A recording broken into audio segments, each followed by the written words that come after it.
Blood sugar balance is everything. It is a foundational aspect of all healing, one that decides how other interventions are effective. In today's episode, we answer three key questions.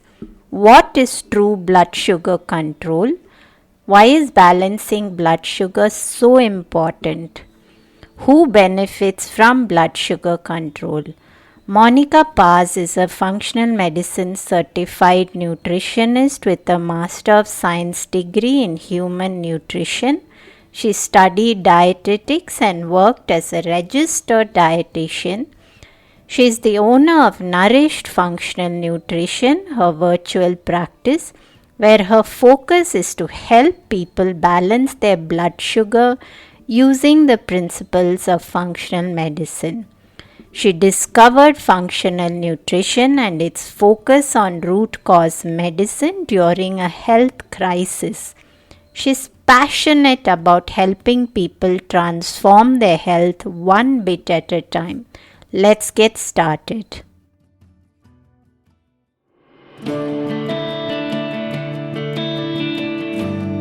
Hey everyone, I'm Deepa, light functional medicine practitioner, author and yogini, and you're listening to the Sleep Whisperer podcast, the only sleep podcast with conversations and meditations. I'm on a mission to share profoundly insightful sleep conversations with global visionaries that merge together functional medicine and ancient wisdom. Breathe in bliss through weekly guided meditations and let yourself enter the land of dreams. Together, let's unravel the pieces, get to the roots, and understand the right tools to transform your sleep completely. Through this podcast, I want you to dream the best version of yourself. It's time to regain hope and begin your sleep journey. Monica, welcome to the Sleep Whisperer podcast. A pleasure to have you, and you are such an inspiration to me personally. And today we are talking about blood sugar control and the sleep connection, a hugely important topic. And I explored this couple of years ago with another common friend of ours, Mindy. But I think you bring a very unique perspective into blood sugar, and the little bits of information that you share each time are so powerful. So I would love to talk about how blood sugar plays this key role in all of sleep, because how do we know that we are having blood sugar fluctuations? It's so common to hear people saying that I wake up every night at a particular time, and I'm sure you'll have lots of insights to share with reference to this, but maybe just get us started a little bit about why are you so passionate speaking into this area of blood sugar. And of course, it's important to all health, but what drew you to it? Thank you so much for having me, Deepa. I really appreciate your taking the time to invite me, and I'm honored to be here.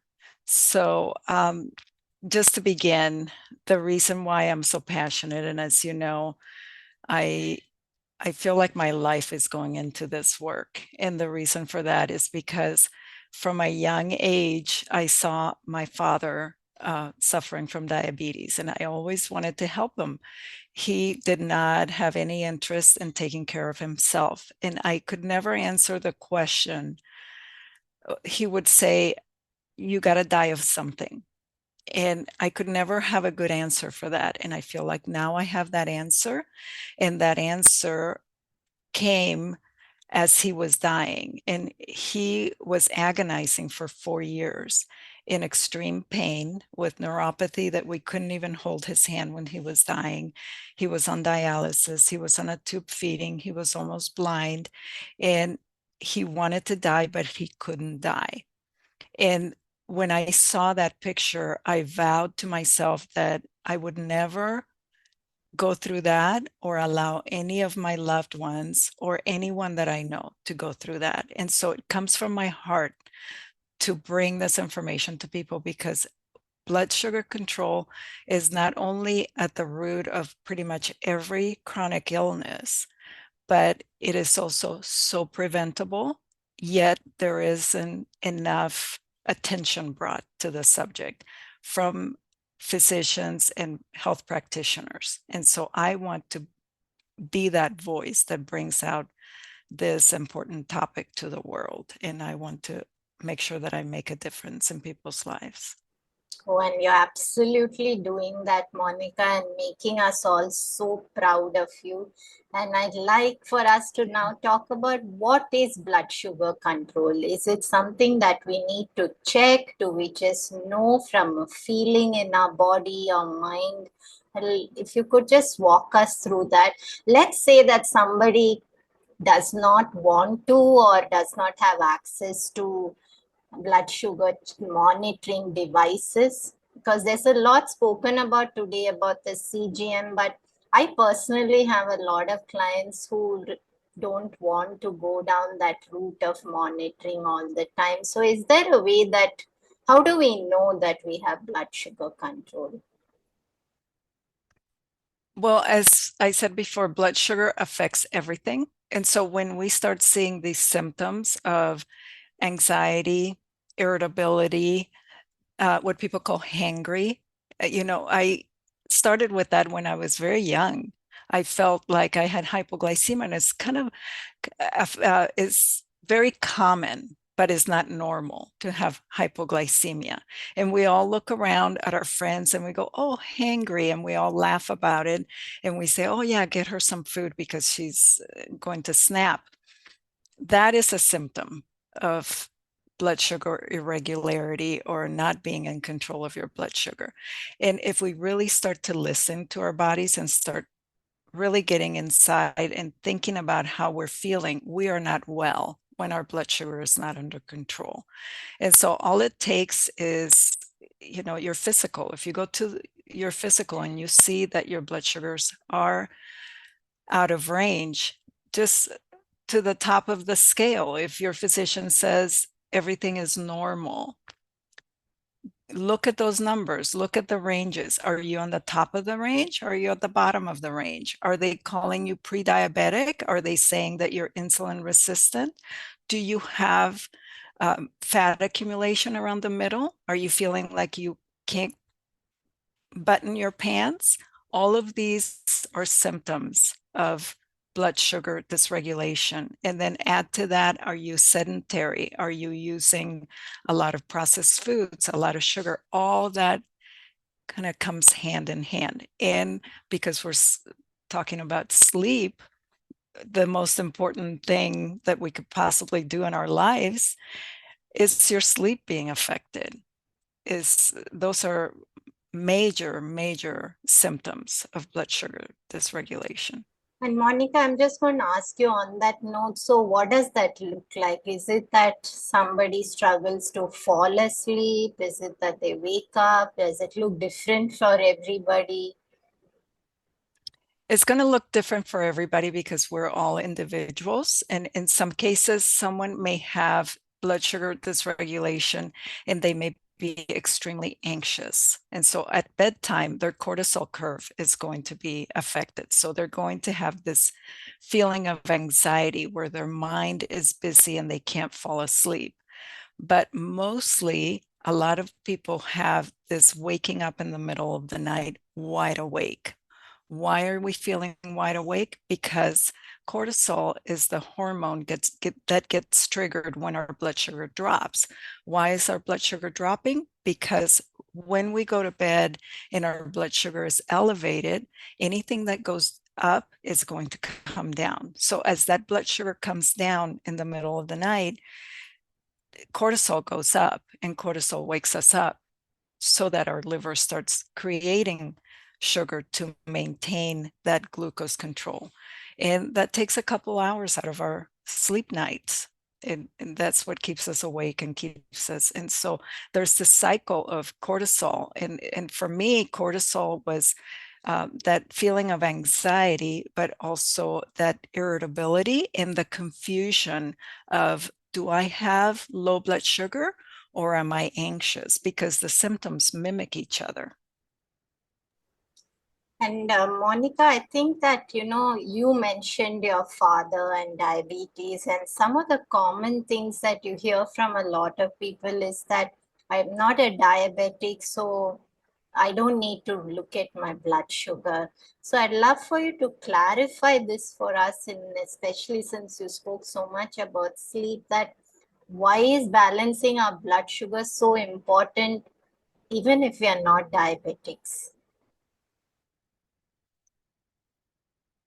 That topic is so interesting because when you look at the statistics of blood sugar control, or people who have either metabolic syndrome, hypoglycemia, diabetes, insulin resistance, pre-diabetic, any of these have had gestational diabetes, that comprises about 8.9% or 8.9 out of 10 adults in the US.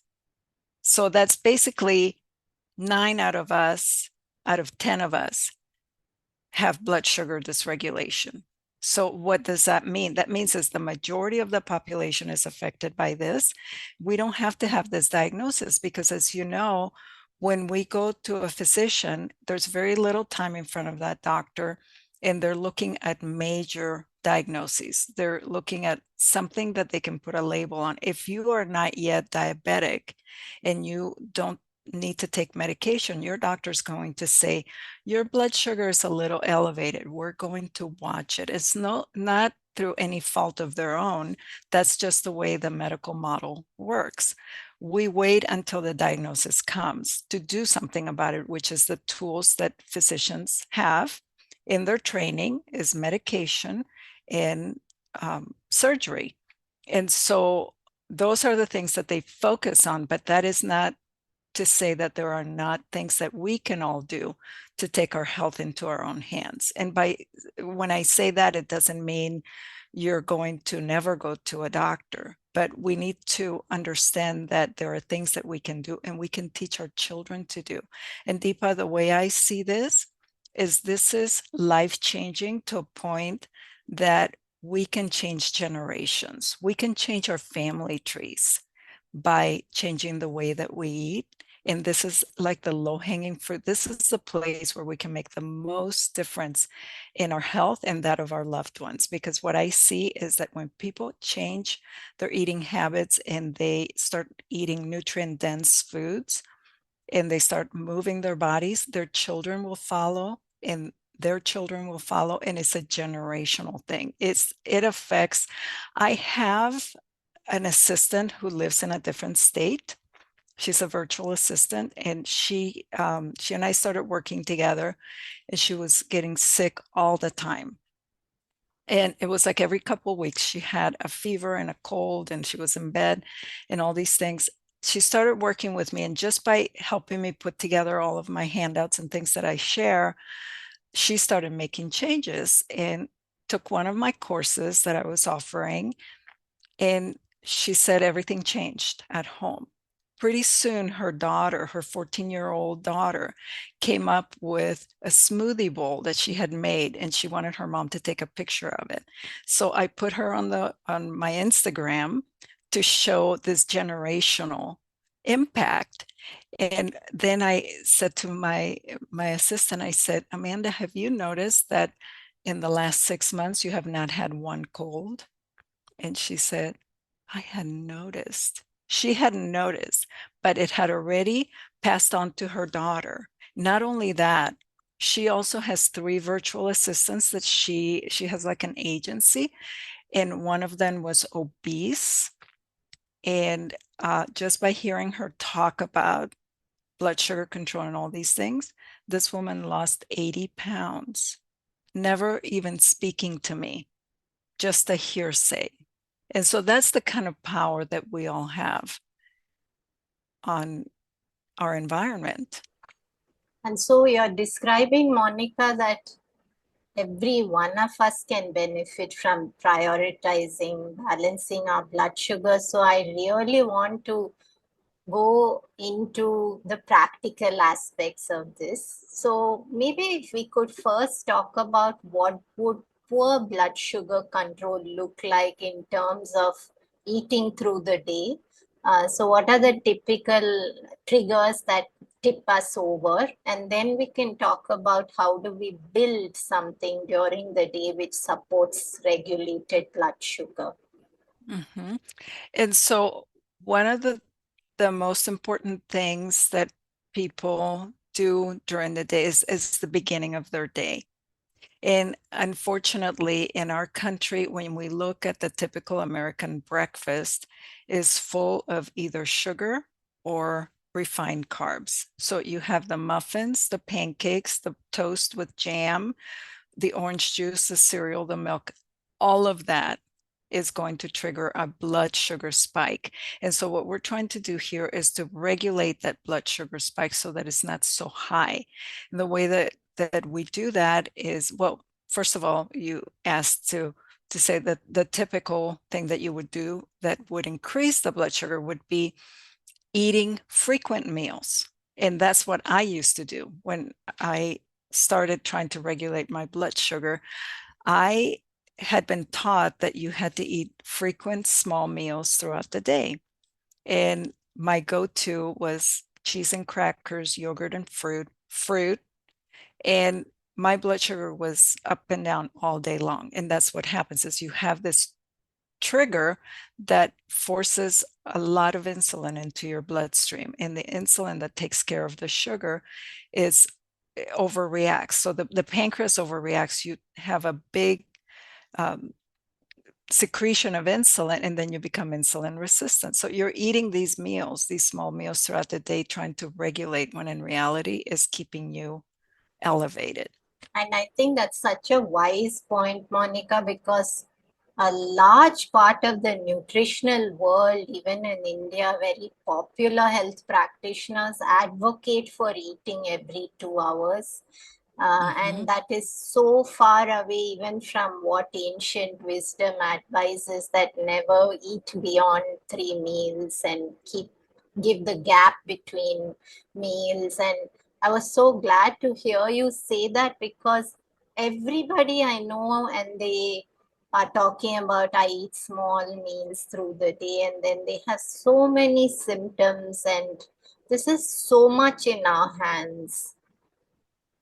So much in our hands, and just knowing what to do is so simple, yet it has been made so complicated by all of this information that is out there in the media. And I'm not here to say that I'm the expert, but I have been through it, and I struggled with it for so long, and it's now working. So what I do is I share that with my clients and the public, and that is, what can you do? So for example, mistake that I was making myself, I would leave my house after eating a bagel with cream cheese and some orange juice, and I knew that I was going to have that drop in the middle of the day.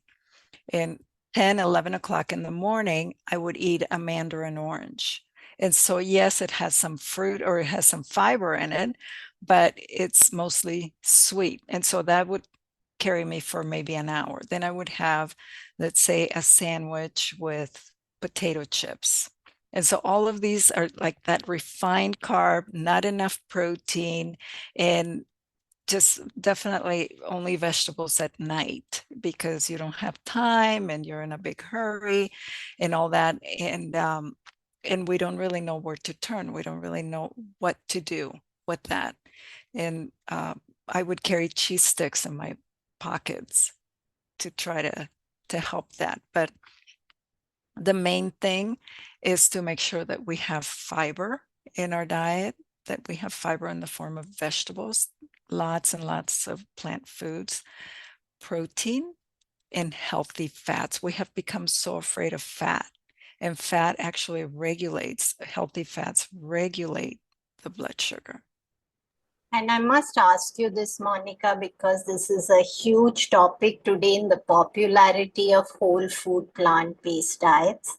And I think Mhm. there's a world of difference between being a healthy vegan, and the whole food plant-based diet advocates for not using any fats in the form of oils because they're considered processed, but you use fats only as the Yes. olive as a whole or a coconut. So no oils, no ghees, no extra virgin olive oil, no coconut oil. Um, and and all respect for anybody who's choosing that path. This is not about that. I'm just trying to understand it in the context of blood sugar regulation. So would you say that if we don't have, I guess what I'm asking is that, do you think fats behave the same way whether they're just olives or versus olive oil? Because to me, the olive oil, while it's a processed version of the olives, it's a more concentrated fat. So what would you think about that? And so, what we need to understand, first of all, is that every single person is unique and everyone is going to respond differently.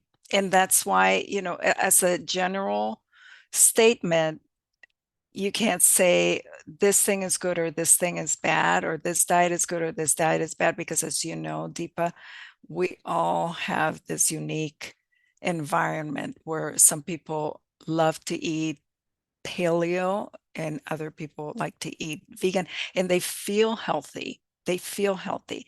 And so that's why I really encourage people to learn how to monitor their blood sugar. I know it's not within everyone's reach, but whenever they have a chance, to not be afraid to check their blood sugars. And here in the US, monitors are so inexpensive, and every every household should have a monitor. I just to give you an idea, one night we had sweet potatoes for dinner, and I thought, oh, I'm going to check my blood sugar. So I checked my blood sugar, it was 195. And I turned around to my husband and said, let me check your blood sugar, because we had the exact same thing. His blood sugar was 95. And I was like, what is up with that? And so you can say, oh, yeah, eat this and eat that, and you're going to be regulated. You won't be regulated unless you know where your blood sugars stand. I think And that we're makes just so so much unique. sense. Mhm. Yeah. But as a whole, if you add some fat with a carbohydrate or with a salad, for example, you're going to have, well, no, I'm going to say with a carbohydrate with a fat or with a fiber, the blood sugar is going to regulate better than if you had that carb all by itself. Even if it's a sweet potato, which is a plant nourished or nourishing meal, it's going to tend to spike you. I think we don't have too much time, Monica, but I would love to go through food. So, what does a typical breakfast, lunch, dinner look like when we want to have great blood sugar regulation? And I know this is unique. We just spoke about that, how it can play out differently. But maybe as a broad framework for all of us, what are the examples that we could eat? Okay, so let's think about kind of the framework, like you said, of what are we aiming for. And the latest research, which is so exciting, shows that fiber is a wonderful thing to have ahead of all the other meals. And so, for example, if you're going to have a lunch or a dinner or even breakfast, and you have a choice of the order in which you're going to eat the food, when you eat your vegetable first, anything that has plant fiber in it, that is going to slow down the release of sugar. So the objective is to slow down the release of sugar as much as possible. So the fiber and the protein and the fat are going to have that effect on the blood sugar regulation, the blood sugar release. And by slowing that down, then you're going to have blood sugar regulation. So, for example, let's think about a breakfast. So, let's say typical breakfast in the US, eggs. Add some vegetables to those eggs. How about some spinach or mushrooms or onions or something like that to slow down, to provide that fiber? And then have perhaps some coconut yogurt with the berries at the end of the meal. That is the one tip that I can give people, is to try to get that fiber in first, because that slows down the release of sugar. Secondly, the other piece of research that has been found is the effect of apple cider vinegar on blood sugar control. The fact that some people, again, not for everyone, just 1 tablespoon of apple cider vinegar and 4 ounces of water ahead of meals is going to decrease the blood sugar release. And so that's really exciting, because that really helps a lot of people to control their blood sugar. And number 3 would be movement after exercise, which I have posted about this, and some people have some crazy ideas about, oh, I can't move because I'm going to get appendicitis. And there are a lot of wives' tales about movement, but I'm not talking about going to run a marathon or playing professional football, nothing like that. I'm talking about a gentle walk after dinner, that kind of thing. If you check your blood sugar before dinner, after dinner, and then after a walk, totally different. Like, your blood sugar is going to come down to baseline after a meal and a walk versus just eating the meal and sitting on the couch.